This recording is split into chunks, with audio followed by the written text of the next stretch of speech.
Welcome back to Xbox Corner, my name's Luke, and today on the channel we're going to be taking a look at Grid Legends, the next iteration in the Grid franchise, releasing on the Series X and S, as well as the Xbox One. Now the game features both a dramatic story mode following the battle for success between two rival racing teams, as well as fully customisable online and offline racing events, over 100 cars, and plenty of different race modes to choose from. But how does it shape up against the other big dogs in the genre, namely the racing behemoth that is Forza Horizon 5? Well look, hit that like button, subscribe for the best Xbox deals, reviews, Game Pass roundups and graphical comparisons, and let's find out.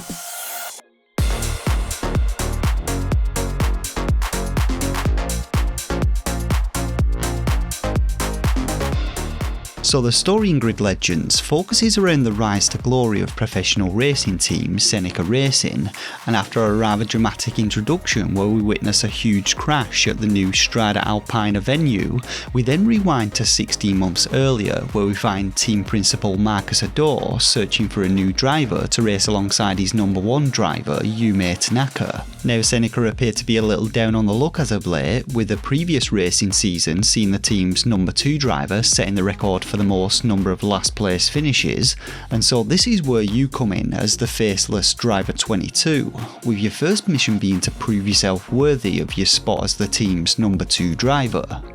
Now the way in which the story is presented is quite an unusual one, as it features mixed reality cutscenes with real world actors and computer generated backdrops, as well as computer rendered racing scenes, and to start with I wasn't too sure about whether it really worked for me. As I got further into the story however, I became more invested in it, and the rivalry between Seneca and the arrogant league leaders Raven West started to feel like a real life David and Goliath story, which is in part due to the great acting on show from its cast of talented performers. Now there's nothing that's really going to shock you or wow you with this one, but the story writing here is pretty decent stuff, and like I said, it mainly concerns your indoctrination into the team, Seneca's rise to glory, and the growing tensions between underdog Seneca and the shady Raven West in the lead up to the big crash and the months following it. Now the story itself contains 36 chapters and it should take you around 4 or so hours to complete, but I would say that it's definitely worth experiencing, not only for its enjoyable storyline, but also because it introduces you to all the different game modes, and it's a good place to start if you're new to the series and want to get a little taster of everything the game has to offer. So gameplay then, and while Alex is the channel's resident racing game fanatic and has undoubtedly more experience with the genre and so more to compare it with, he's covering the PlayStation version of the game, and so what you're getting from me is going to be the experience on offer from someone who has played quite a few racing games in his time, including plenty of the aforementioned Forza Horizon 5, but who's by no means an expert in the field, and so I also recommend taking a look at Alex's review.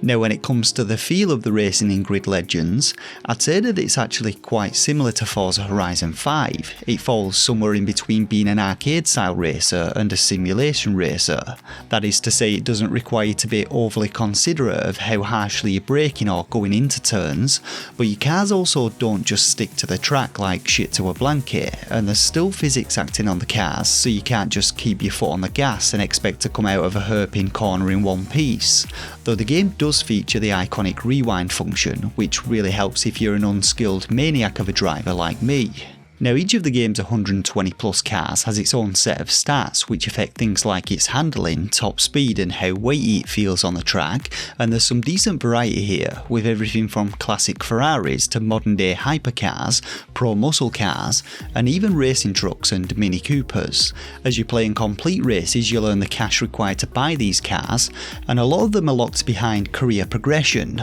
but you do have the option to loan any of the cars, though this does reduce your earnings from the races.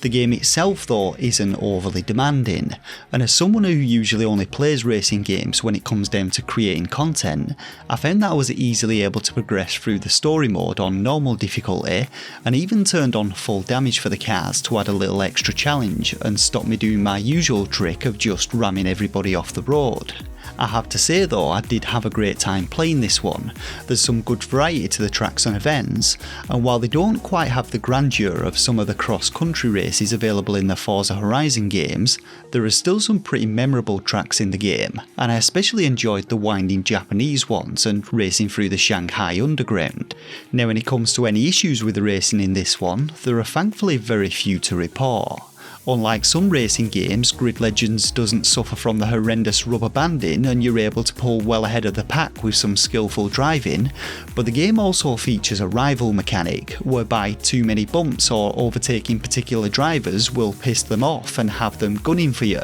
and this makes them drive more aggressively and put the pressure on you, which I thought was a nice little addition. I felt like the handling of some of the cars was a little too arcade-like, especially when it came to some of the faster cars like the Ferraris or electric hypercars, but the majority of them have a realistic feel to them. The last thing that I'd say could do with a little tweaking is the effect that the weather has on handling, because I didn't really feel like it had that much of an impact on the racing, and so could do with being dialed up a notch. Now I've already talked about the game's story mode, but alongside this you have career mode where you work your way through several different levels of difficulty, each containing a set of events focused around a particular racing discipline, and then you have the race creator, which kind of acts like the game's exhibition mode. The race creator is a pretty versatile tool though, allowing you to select from any of the game's racing disciplines and car classes, and then hit the tarmac on any of its 100+ tracks, covering both real life and custom made layouts in countries such as Dubai, London, Moscow and Shanghai. My only real criticism of the race creator is that you're only able to store a total of 4 custom race events, and so you'll have to delete or modify an existing one if you want to play a new type of event. Both the career and race creator modes can be played in offline solo and online multiplayer mode, and one thing that I thought was great about Grid Legends online mode is the fact that you can actually jump straight into an ongoing race, where you'll then be able to take control of one of the AI drivers, which means you're not just sitting around waiting for a race to finish and can jump straight into the action. Now you're able to set up your own team in Grid Legends, picking your logo and colours, and there are also unlockable abilities for both your teammate and mechanic, and these abilities allow you to do things like issue commands to your teammate, increase their overall skill level and reduce the cost of vehicles, and there's quite a few different skill trees, so again incentive for you to keep racing.